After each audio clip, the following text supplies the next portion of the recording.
آپ نے فیصلہ کر لیا ہے کہ آپ کو اپنے کمزور اور سکنی وجود سے چھٹکارا پانا ہے۔ آپ جم جانا شروع کرنے والے ہیں، لیکن ٹھہریے، آپ کو ان باتوں کے بارے میں علم ہونا چاہیے۔ وہ باتیں یہ ہیں: رزلٹس آر سلو۔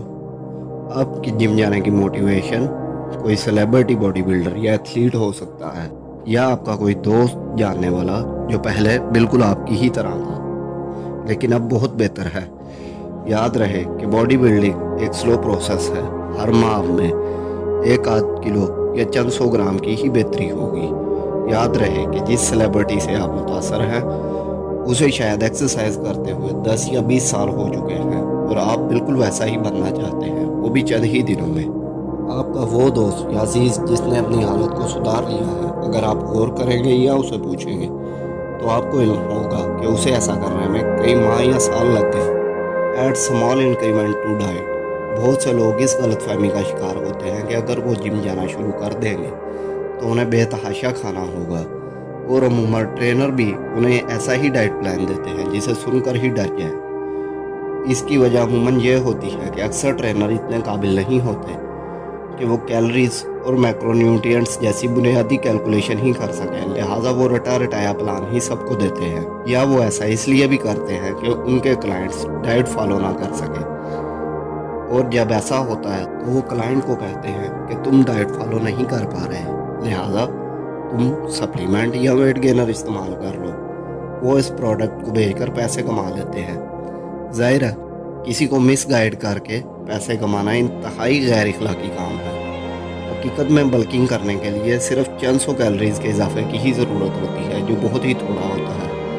مثلاً ایک مٹھی بھر بادام یا 200 گرام میٹ یا ایک سنیک کا اضافہ ہی شروعات کے لیے کافی ہے۔ اگنورنگ دا ڈائٹ پلان، یہ چیز سابقہ پوائنٹ کے بالکل الٹ ہے۔ جہاں کچھ لوگ بے تحاشا اور غلط خوراک کھانے لگتے ہیں، وہیں چند لوگوں کو لگتا ہے کہ صرف جم جانا اور ویٹ لفٹنگ کرنا ہی کافی ہوگا۔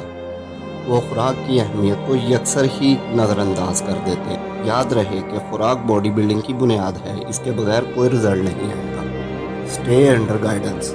ہمیشہ کسی کوچ یا سینئر کی گائیڈنس میں رہنا چاہیے۔ ہم نے اکثر جم میں نئے ممبرز کو اوٹ پٹانگ حرکتیں اور غلط ورزشیں کرتے دیکھا ہے۔ بہت سے ایسے لوگ جو سالوں سے جم جا رہے ہیں، وہ بھی اکثر غلطیاں کر رہے ہوتے ہیں۔ غلط ورزش کرنے اور خوراک کھانے سے مطلوبہ نتائج حاصل نہیں ہوتے، بلکہ عموماً انجری اور نقصان ہونے کا اندیشہ بھی رہتا ہے۔ دیر از نو ہڈن سیکرٹ۔ آپ نے اکثر سنا ہوگا کہ سپلیمنٹ یا انجیکشن اور اسٹیرائڈ کے بغیر خوبصورت جسم حاصل نہیں کیا جا سکتا۔ اس کے لیے عموماً ان لوگوں کی مثال دی جاتی ہے جو پروفیشنل باڈی بلڈنگ کر رہے ہوتے ہیں۔ ہو سکتا ہے یہ چیزیں پروفیشنل لوگوں کی ضرورت ہو، لیکن آپ کو خوبصورت جسم حاصل کرنے کے لیے ان چیزوں کی کوئی ضرورت نہیں۔ اگر آپ پروفیشنل لوگوں سے پوچھیں گے تو ان میں سے اکثر حضرات آپ کو یہی بتائیں گے کہ انہوں نے شروعات کے کئی سال تک ان چیزوں کا استعمال نہیں کیا، جب تک کہ انہوں نے پروفیشنل لائف شروع نہیں کی۔ یوں تو سپلیمنٹ کا استعمال کرنے میں کوئی برائی نہیں، ان کا کردار بہت ہی محدود اور سپلیمنٹری ہوتا ہے، اسی لیے انہیں سپلیمنٹس کہا جاتا ہے۔ یہ آپ کو نتائج حاصل کرنے میں مدد دیتے ہیں، لیکن اگر آپ صحیح خوراک استعمال کریں گے تو ان کی کوئی ضرورت نہیں۔ اس سے الٹ اگر آپ کی خوراک اور ایکسرسائز ٹھیک نہیں تو پھر چاہے جتنے مرضی سپلیمنٹ استعمال کریں، کچھ نہیں ہوگا۔ رہی بات اسٹیرائڈز اور گروتھ ہارمونز کی، تو ان کے استعمال کے ساتھ بہت سی پیچیدگیاں اور نقصان جڑے ہیں، اس لیے ان چیزوں کا استعمال انتہائی ضرورت کے تحت اور مکمل علم کے ساتھ ہی کرنا چاہیے۔ ظاہر ہے آپ کو ایسی کسی چیز کی ضرورت ہے اور نہ ہی علم، تو ان سے دور ہی رہیں، پھر چاہے آپ کا کوئی دوست اور ٹرینر آپ کو ان کے کتنے ہی قصیدے کیوں نہ بیان کرے۔ اگر کوئی بھی آپ کو کہے کہ فلاں گولی، کیپسول یا انجیکشن لے لو، یہی جسم کی خوبصورتی کا راز ہے، تو یاد رکھیے there are no hidden secret. یہ پوائنٹ بھی ایک سابقہ پوائنٹ سے جڑا ہوا ہے۔ لوگوں کو علم ہی نہیں ہوتا کہ آپ کو اپنی ایکسرسائز کو ایک ٹریننگ پروگرام کے تحت شیڈول کرنا ہوگا۔